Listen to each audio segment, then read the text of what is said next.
ખાતે વીર યદુવંશી દગાઈશા દાદાના મંદિરની પુનઃ પ્રાણ પ્રતિષ્ઠા મહોત્સવમાં મુખ્યમંત્રી શ્રી ભૂપેન્દ્રભાઈ પટેલ બન્યા સહભાગી। ધાર્મિક ઉત્સવ સમાજમાં એકતા, સંસ્કાર અને આધ્યાત્મિક શક્તિનો સંચાર કરે છે તે મુખ્યમંત્રી ભૂપેન્દ્રભાઈ પટેલે જણાવ્યું। વડાપ્રધાન શ્રી નરેન્દ્રભાઈ મોદીએ દેશને પોતાની સંસ્કૃતિ અને આધ્યાત્મિક વારસા સાથે ફરીથી જોડવાનું મહાન કાર્ય કર્યું છે। મોદી સાહેબના નેતૃત્વમાં દેશના તીર્થસ્થાનોના વિકાસને નવી ગતિ મળી છે। સોમનાથ સ્વાભિમાન પર્વથી આપણા સાંસ્કૃતિક ગૌરવને નવી ઉર્જા મળી। પાટણ જિલ્લાના સાંતલપુર તાલુકાના પીપરાળા ગામે આવેલ શ્રી વીર યદુવંશી દગાઈશા દાદા ડાંગર મંદિરના પુનઃ પ્રાણ પ્રતિષ્ઠા મહોત્સવમાં ગુજરાતના મુખ્યમંત્રી શ્રી ભૂપેન્દ્રભાઈ પટેલ સહભાગી બન્યા હતા। મુખ્યમંત્રીશ્રીએ મંદિર ખાતે પૂજા અર્ચના કરી આ ધાર્મિક કાર્યક્રમને સંબોધન કર્યું।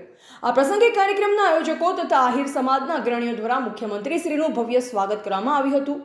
મુખ્યમંત્રીશ્રી આ પ્રસંગે વીર યદુવંશી દગાઈશા દાદાના શૌર્યને જીવન ગાથા દર્શાવતી દસ્તાવેજી ફિલ્મ પણ નિહાળી હતી।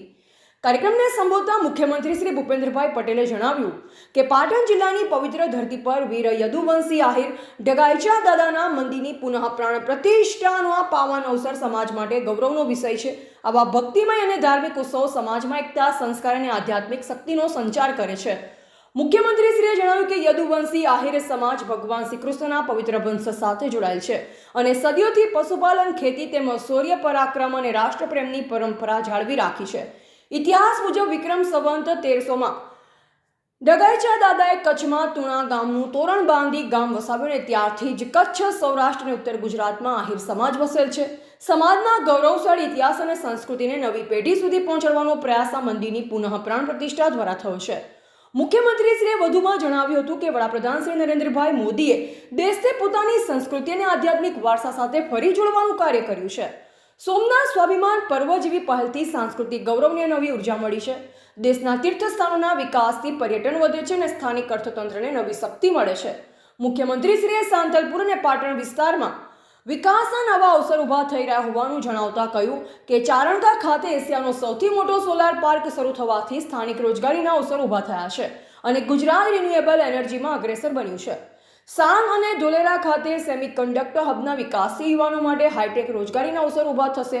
તેમણે વડાપ્રધાનશ્રીના 2047 સુધી ભારતને વિકસિત રાષ્ટ્ર બનાવવાના સંકલ્પનો ઉલ્લેખ કરતા કેચ ધ રેન, એક પેડ માં કે નામ, સ્વચ્છતા અને સ્વદેશી પ્રોત્સાહન જેવા સંકલ્પોને જીવનમાં ઉતારવાની અપીલ કરી હતી। આ પ્રસંગે મંત્રી શ્રી ત્રિકમભાઈ છાંગા, સાંસદ શ્રી પૂનમબેન માડમ, ધારાસભ્ય શ્રી લવિંગજી ઠાકોર, જિલ્લા પંચાયત પ્રમુખ હેતલબેન ઠાકોર, પૂર્વ કેબિનેટ મંત્રી શ્રી મુળુભાઈ બેરા, શ્રી જવાહર ચાવડા, લોક સાહિત્યકાર માયાભાઈ આહિર, સંગઠન પ્રમુખ શ્રી રમેશ સિંધવ, શ્રી દેવજીભાઈ વડચર, મંદિર ટ્રસ્ટ પ્રમુખ શ્રી ધનજીભાઈ ડાંગર, શ્રી શિવજીભાઈ આહિર સહિત મોટી સંખ્યામાં આહિર સમાજના ભાઈઓ બહેનો ઉપસ્થિત રહ્યા। રિપોર્ટર દિલીપસિંહ જાડેજા, શંખેશ્વર, પાટણ। આજે આપણી પ્રાચીન રાજધાની અણિયલપુર પાટણ જિલ્લાની પવિત્ર ધરતી પર વીર યદુવંશી આહિર દગાઈશા દાદાના મંદિરના પુનઃપ્રાણ પ્રતિષ્ઠાનો આજનો આ પાવન અવસર છે। આ ભક્તિમય ધર્મ ઉત્સવમાં આપ સૌ સાથે સહભાગી થવાની મને પણ તક મળી છે। મારી જાતને હું ધન્ય સમજુ છું। આ પ્રાણ પ્રતિષ્ઠા મહોત્સવ ધાર્મિક વિધિ સાથોસાથ આહિર સમાજની આસ્થા, પરંપરા અને સંસ્કારનું પ્રતીક પણ છે।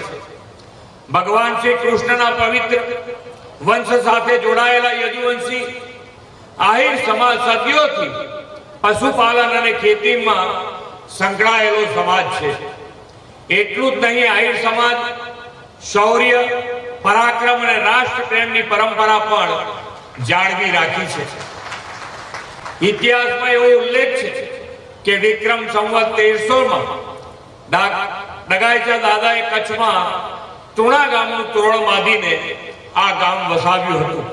ત્યારથી કચ્છ, સૌરાષ્ટ્ર અને ઉત્તર ગુજરાત પ્રદેશમાં આહિર સમાજ વસેલો છે।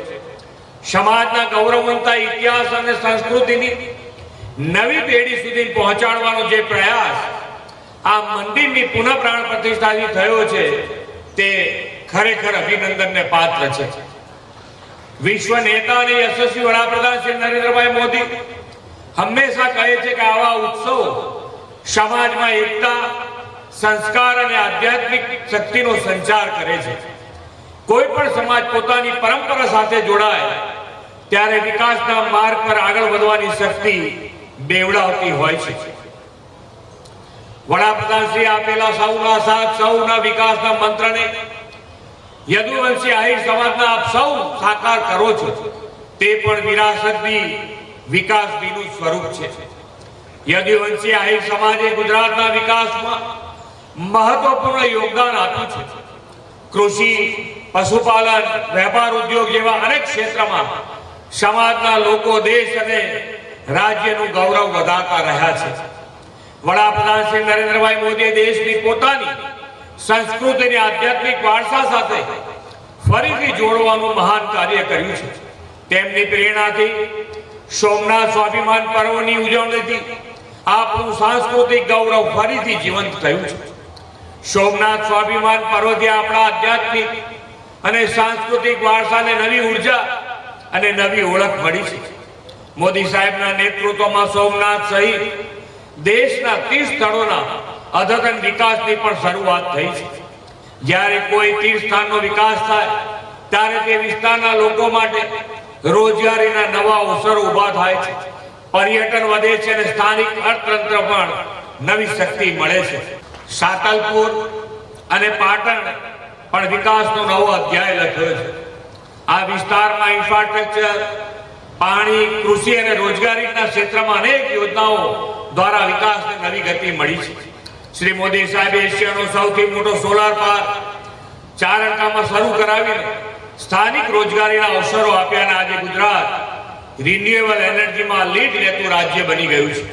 શ્રી મોદી સાહેબે હમણાં થોડા દિવસ પહેલા સાણંદમાં સેમિકન્ડક્ટર પ્લાન્ટનું ઉદ્ઘાટન કર્યું છે.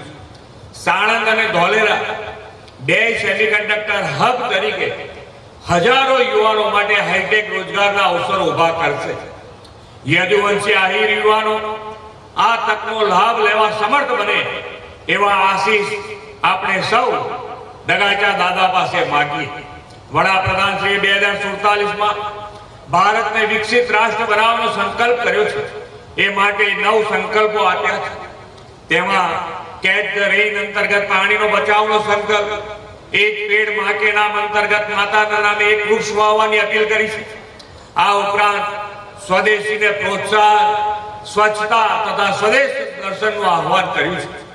આપણે પણ ગુજરાતના ધાર્મિક આસ્થાના ધામને સ્વચ્છતામાં અગ્રેસર બનાવી વીર યદુવંશી આહિર દગાચા દાદાનું આ પવિત્ર સ્થાન શ્રદ્ધા, ભક્તિ અને એકતાનું કેન્દ્ર બને. અહીં આવનાર દરેક વ્યક્તિને સંસ્કાર અને સમાજ સેવા સાથે વિકસિત ભારત માટે યોગદાન આપવાની પ્રેરણા મળતી રહે એવા વિશ્વાસ સાથે વિરમું છું. ભારત માતા કી જય. વંદે